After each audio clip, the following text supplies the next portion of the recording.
Welcome back to Unit 2 of our Department of Mental Health Deaf Services training. This unit will be on deaf culture. As I said in the first unit, my name is Elijah Buchholz, Director of Deaf Services, and I'll be providing the training today. To start off getting into talking about deaf culture, I think it's important to understand what the definition of culture is. So as you can see on the PowerPoint slide, this is a definition of culture that I found in the Webster Merriam Dictionary, and it says the social beliefs, behaviors, art, literary traditions, history, values, and shared institutions of a community. So as we go throughout this unit, I'm going to try to show you the different ways that deaf culture in specific matches up with this definition. A few additional factors and additional things that I hope to share with you about deaf culture. It's important to understand that deaf culture is also has a shared minority language, which we learned about in Unit 1, American Sign Language. And part of being the shared minority language is an oppression of that shared minority language, which we'll discuss a little bit in this unit as well. The shared human experience of being deaf and interacting in a hearing society, a hearing world, contributes to there being a deaf culture. An experience of an exertion of power or oppression also leads to deaf culture. If you think about it, men will always represent the oppression of women. Whites will always represent the oppression of black throughout history.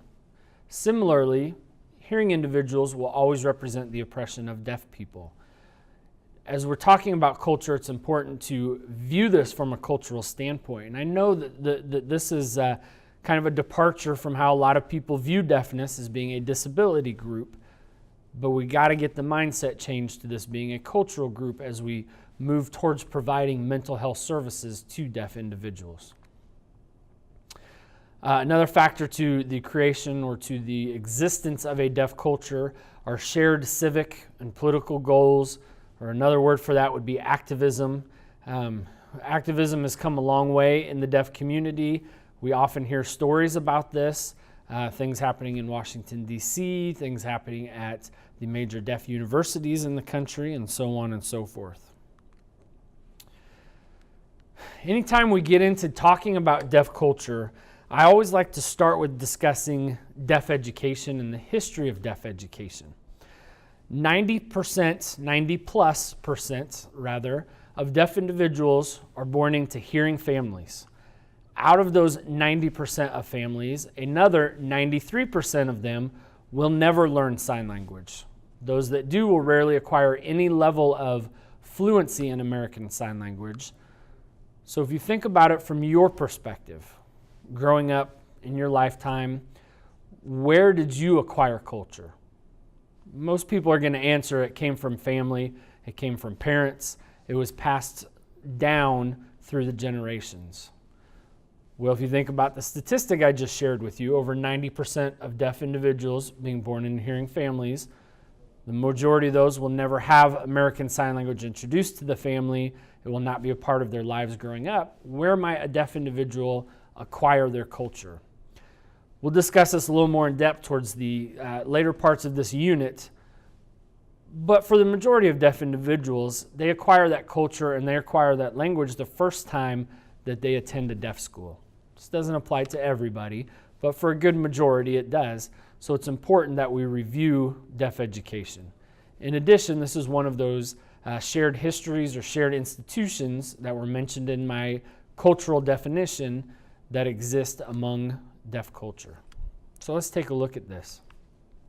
So as you can see on the PowerPoint here, I have a little graph for you that kind of outlines the history of deaf education. We'll talk through this. So it started in 1817, as we discussed in Unit 1, with Thomas Gallaudet and Laurent Cleur, who brought sign language and brought deaf education to America for the first time and created the first deaf school. At that time, deaf culture, sign language was flourishing throughout the country. Deaf culture was flourishing throughout the country, was really a very historic and amazing time in deaf culture. Now, this lasted all the way up to 1880, and a gentleman you may have heard of before, Alexander Graham Bell. He himself was a proponent of oralism, again, something we discussed in Unit 1, and of the oralism education method for deaf individuals. At that time, Alexander Graham Bell went to what is commonly known as the Milan Conference. It was a conference on deaf education for deaf educators worldwide. They came together, and actually Thomas Gallaudet and Alexander Graham Bell would often have public debates about oralism or teaching in sign language, about deaf education, period, and were both kind of the poster child for their own theories or methods of education. So in 1880, Alexander Graham Bell went to this Milan conference, convinced the deaf educators that oralism was the method they should adapt, that we should get rid of sign language, we should not educate on a deaf culture, that we should teach deaf children to be as quote-unquote normal as they possibly can, to try to learn how to speak, to try to learn how to rely on any residual hearing, meaning if they had any, to rely on that residual hearing in their education and in their communication.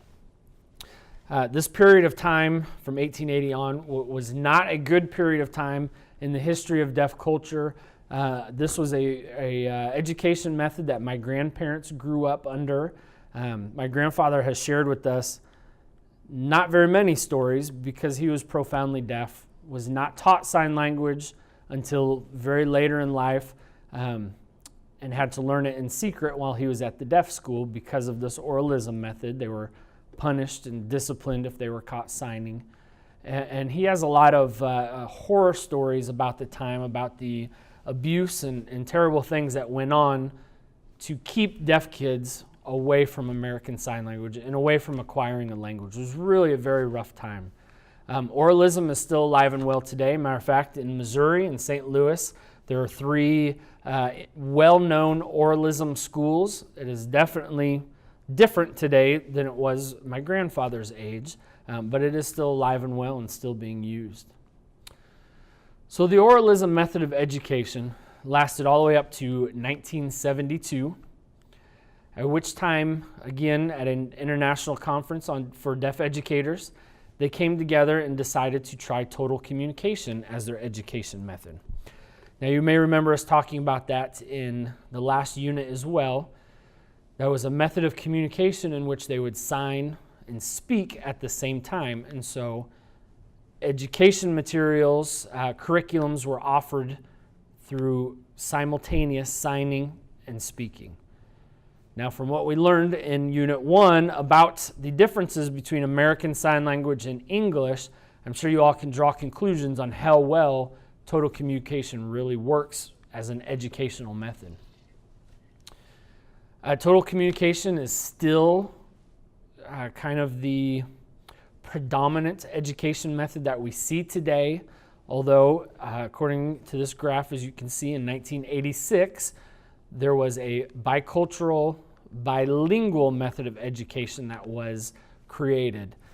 In theory, this is an excellent education method that involves teaching children in American Sign Language, teaching them deaf culture first, and then teaching English as a second language. However, we still don't see many deaf schools attempting to use this curriculum, and there is no literature out there, there's no best practice out there that really shows how to implement this type of curriculum. So it's not very common, it's not seen very often, and the total communication is still a method of education that we see. Part of the key factors I explained to you a minute ago when talking about a deaf culture involves that oppression, involves the experience of being a minority culture. So it's important to talk about something that we call audism. Audism has just recently, in the last few years, been adopted as an official term to mean discrimination based on hearing ability. You can find it in dictionaries, you can get on the Google and find it. And I want to give you a little history of audism and of oppression of deaf folks so you can understand how this plays into deaf culture and how deaf culture has revolved with these experiences. This goes all the way back to Aristotle's time, back to the toga days, and I don't mean the fun toga days. Aristotle said that deaf people were incapable of learning because thought was internalized speech.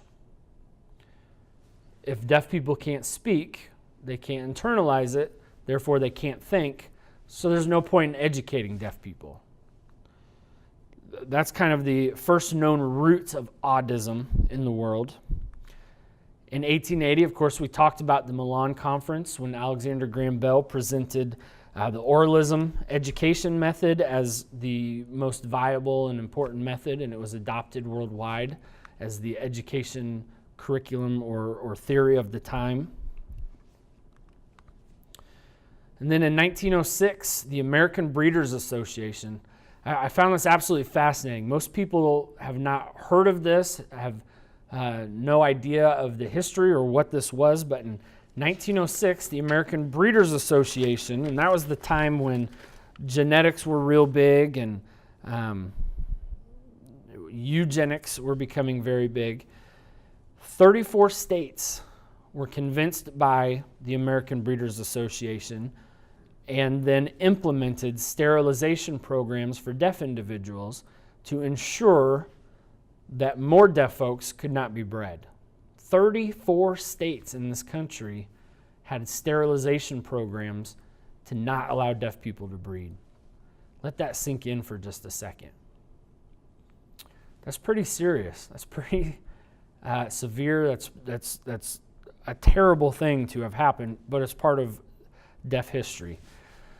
Now, when you look at this list here, I'm sure it's easy to say, well, Elijah, all this stuff happened hundreds of years ago, if not thousands of years ago. Surely this stuff doesn't happen anymore today. Well, Dr. Pollard, in his online training, shared this quote with you, and I'd like to share it as well.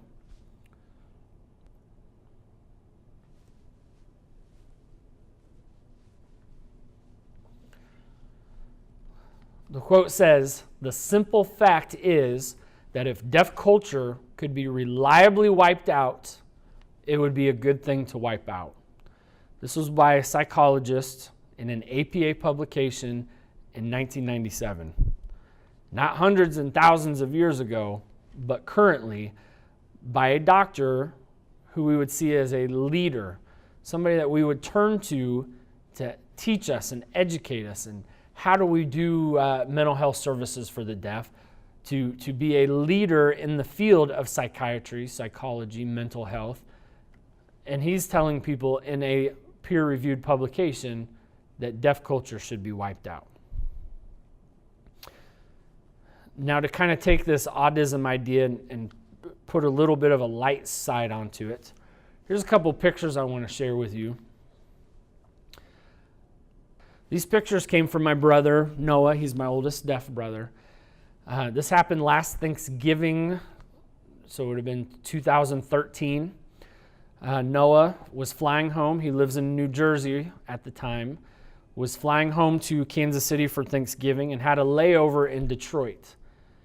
Obviously with Delta Airlines, you can see Delta on there. When he got off the plane in Detroit, he was greeted with this. Now, if you can't tell what this is a wheelchair with his name on it. Now, Noah did not tell anybody that he was deaf. He didn't ask for any kind of special arrangements with the airline. He didn't ask for special accommodations. So how the airline even knew when he was coming that he was deaf, we still haven't figured out. But they made the assumption that because he was deaf, he needed a wheelchair. Doesn't quite make sense at all if you really think about it. So Noah, being the person that he is, he has a very patient, understanding, and educational attitude towards autism. Took the time to teach the staff at Delta that I'm just deaf, I can't hear, but I can walk fine, I can communicate, I can make my way around the airport. Thinking that this had been resolved, Noah came to Thanksgiving. We had a great weekend. Hopped on the plane to head back to New Jersey. Again, another layover in Detroit. Same airline, same airfield or airports rather, And guess what Noah found when he got off the plane? A wheelchair with his name on it. Now, I know this is something to kind of chuckle about and something that seems like common sense and, oh, I can't believe they did that. That's so funny. But if you think about this, this is a form of autism. This is a form of oppression. This is a form of misunderstanding that deaf individuals deal with on a daily basis and deal with constantly. Yeah, it's no big deal. It's just a wheelchair at the airport, and all he had to do was say, no thanks, I don't need it. But think of how that feels for a deaf individual to constantly have to do that, to constantly have hearing people assume what he needs, or assume that because he's deaf he needs a wheelchair, or to have all of these assumptions or myths or wrong thinking, and how those might all add up. Now, not everything in deaf culture and deaf life is negative. Here's a chart I want to share with you on several historic events that were very positive. All the way back in 1973, we had the Rehab Act of 73, which created no discrimination against disabilities. In 1975, there was a public law that allowed deaf individuals in particular, since that's who we're talking about here, equal access to education, or mainstreaming, being able to attend public schools with appropriate accommodations. In 1988, and some of you may know of this, was the Deaf President Now at Gallaudet University. This was a series of protests demanding that the Gallaudet University, which is the main deaf university in the country, demanding that they hire a deaf president. In 89 and 2002, Gallaudet University hosted Deaf Way 1 and subsequently 2, which are international celebrations of deaf culture. There were performances, there was art, there was lectures, workshops, so on and so forth. In 1990, the ADA law came about, which allows equal access to, again, we'll talk about it in deaf terms here, to communication, captioning, interpreters, so on and so forth. And even today, we're starting to see the popularity of American Sign Language is really growing. A lot of high schools and colleges are now starting to recognize and to accept American Sign Language as a foreign language. Here in Missouri, we have several colleges that accept American Sign Language as a foreign language credit. And now we're also starting to see deaf individuals being portrayed in media, in movies, in television, very nonchalantly. We're seeing deaf culture being portrayed. We're seeing sign language being portrayed. Probably one of the biggest ones right now is a TV show on ABC Family, Switched at Birth, which is about several deaf individuals. And they're just being accepted as being normal, which is a huge step for folks involved with deaf culture.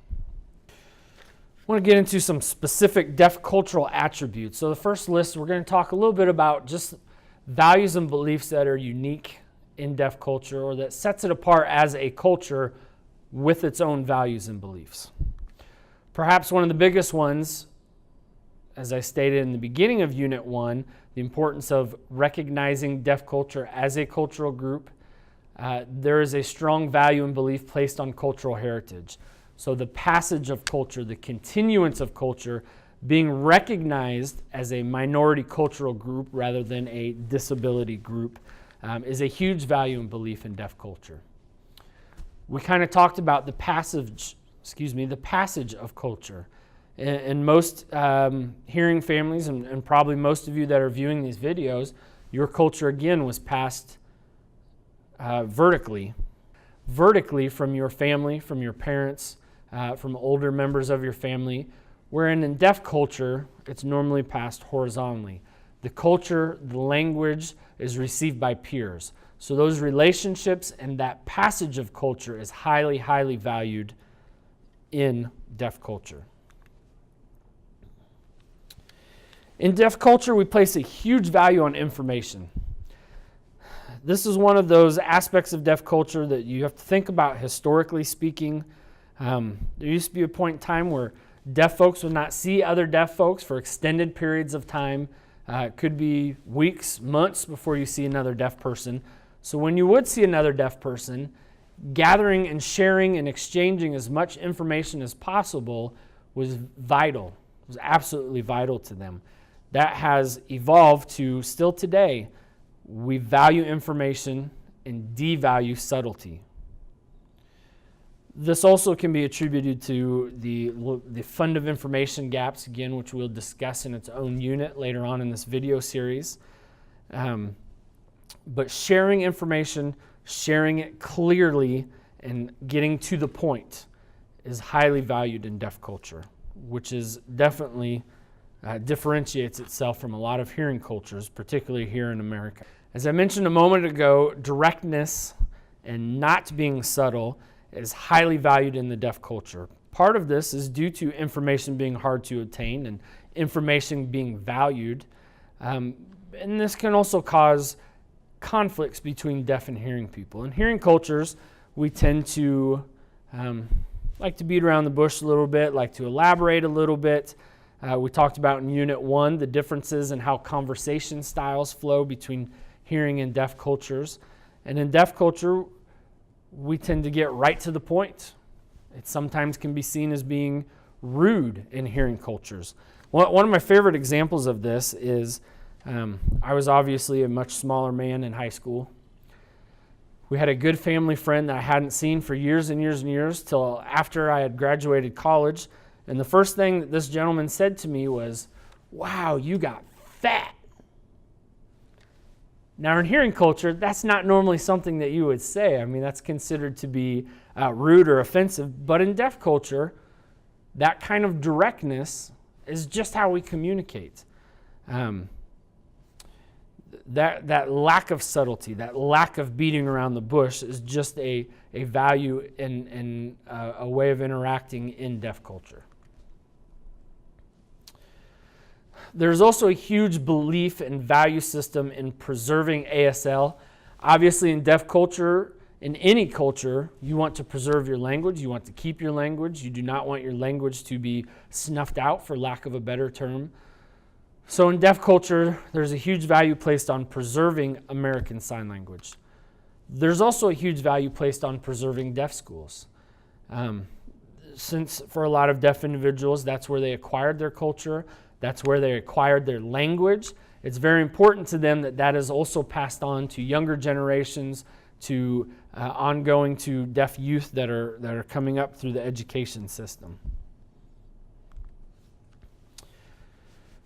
In deaf culture, there are also very strong opinions on particularly on everything, but particularly on three topics: education, technology, and children.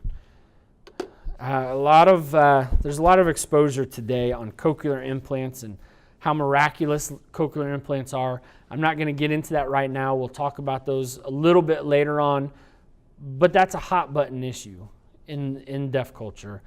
And deaf folks tend to have very strong opinions on the technology that's up and coming, on cochlear implants, and on what is being done to deaf children. I've seen this similarly with other minority cultures.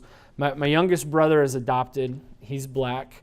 And our family has experience interacting with other black individuals. And some of them have very strong opinions on what is being done with this black child in a hearing family. It's understandable. It's understandable to see that there is a kindredness, a kinship there, and they want to make sure that that child is being treated in an appropriate way, in a way that it should be treated. Very similarly, in deaf culture, 90% plus of deaf individuals being born into hearing families, deaf adults tend to have strong opinions on what that hearing family does with the child. What kind of education method do they choose? What kind of language exposure do they have? What kind of interactions does the hearing family members have with the deaf children? Just a lot of strong opinions on those topics. There's also in deaf culture our own art and literature. A lot of deaf art, there's not special ways of doing art that are unique to deafness, but deaf art is often portrayed focused around signs, focused around ears, or mouths, since those are very predominant, focused areas of the body of deaf folks. You'll see art where there'll be a painting of a crocodile, and the reflection in the water will be the sign for crocodile. A lot of sign language and communication and language-based art in deaf culture. Similarly, we have our own literature. Now, we're going to talk a little bit about literacy in deaf culture, and we'll discuss, and we talked a little bit about in Unit 1, the myth of believing that all deaf and hard of hearing individuals are literate in English, and you know that that's not true. So our literature is not based in poems or books or written forms, but in deaf culture, literature is based on visual methods. Yeah, there's poems. They're not written, they're performed. Skits are very big. Storytelling is a huge part of deaf culture. There are whole, events, weekend-long events where famous deaf people come and they tell stories. Famous deaf storytellers are kind of the celebrities in the deaf world. And storytelling and one-man shows where people will stand up and do, several hours of stories and poems and visual ASL literature. I'd like to share with you an example of one of these. This is a video again of my brother Noah Buchholz and a skit that he performed. In this video, you'll see there's no signs in it. It's completely, gestured may be the best way to put it. And let's see if you can figure out what the story is that's being told.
case you didn't figure out, that video was the story of creation. You can kind of gather that from some of the movements that Noah makes when he's blowing the fish, creating the fish in the air, or blowing the animals in the sky, or making the giraffe. But that's an example of how literature is shown and passed down in deaf culture. And that passage of literature, that passage of stories, that passage of poems is a very important part of deaf culture.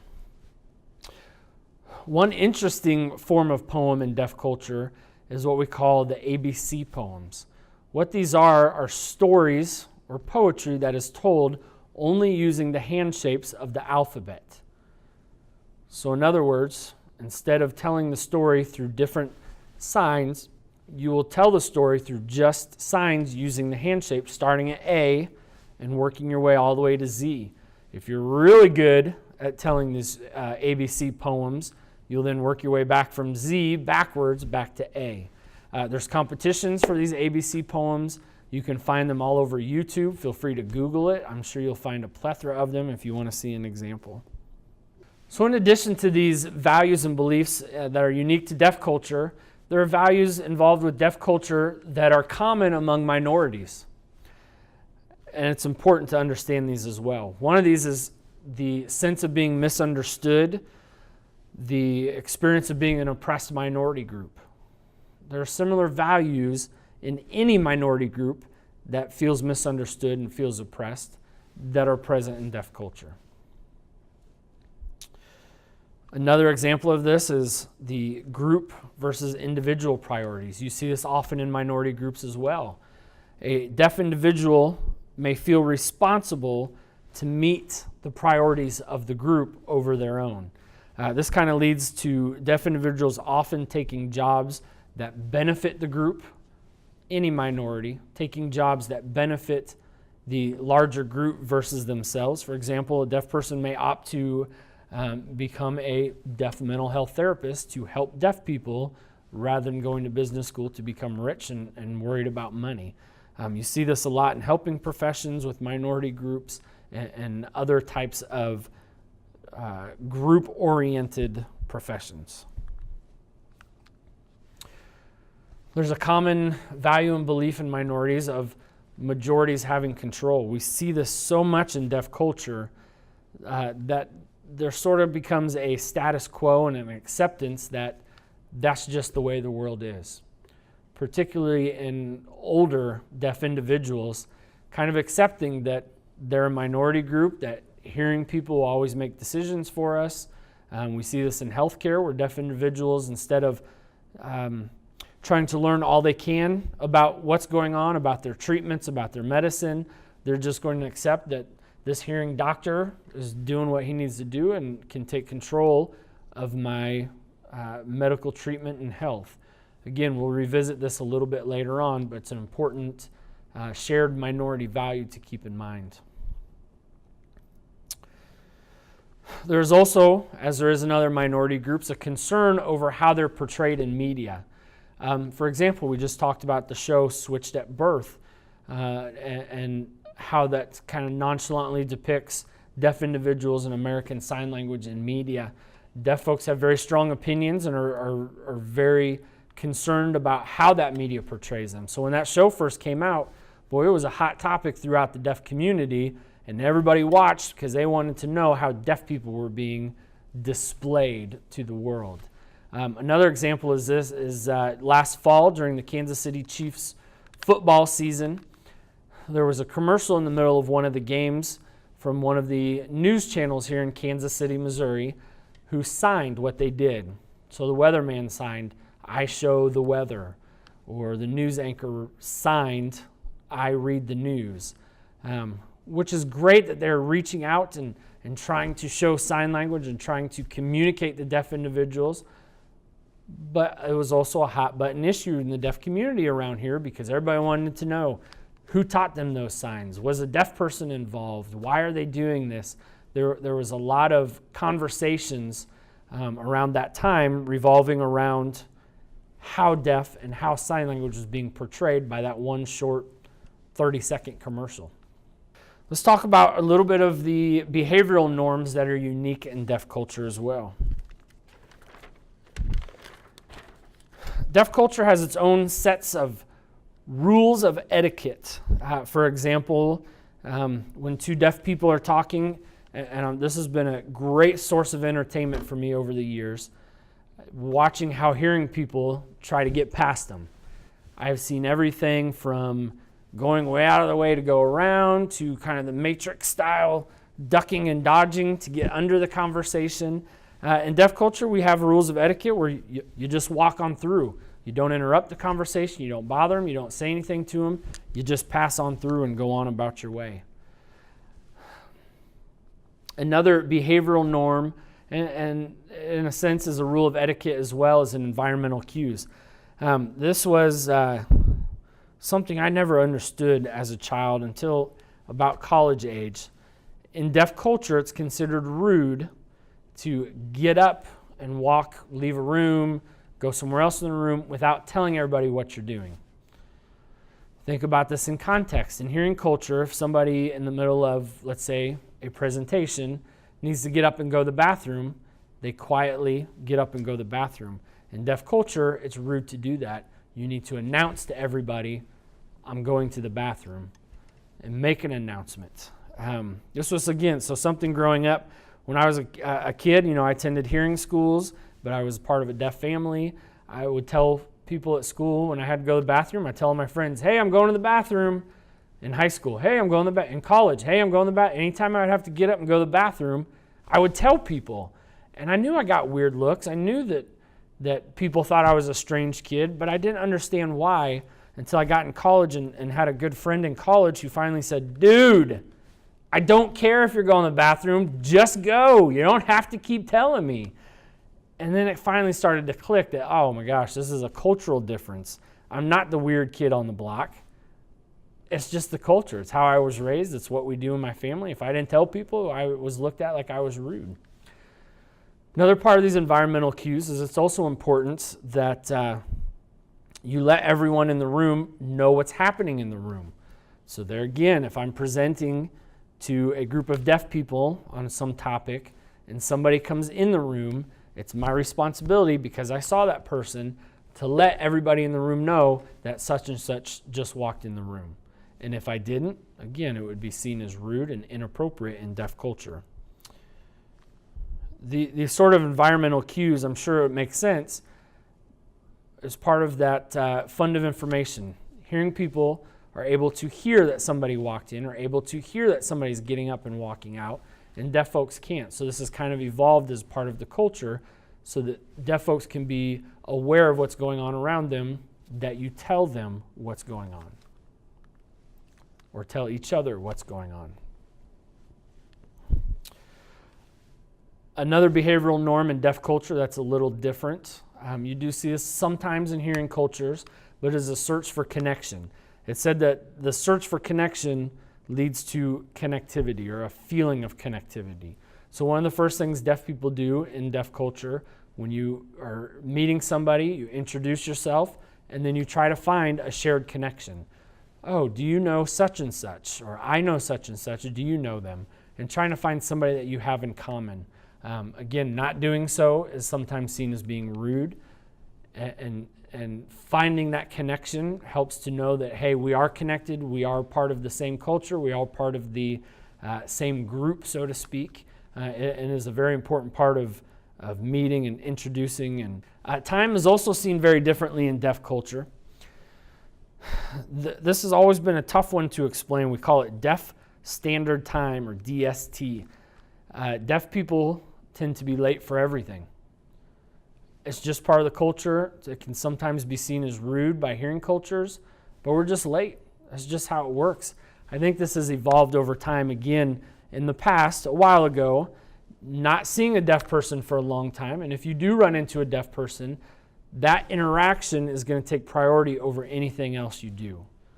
So time tends to be irrelevant, particularly when spending time with other deaf folks. Oftentimes, again, along that same line of thinking, deaf people may be late for things, but then they stay for an extended period of time, or they may stay past their appointment time because, again, We're interacting right now. I'm with somebody who knows my language, who knows my culture, and I'm going to spend as much time as I possibly can with that person.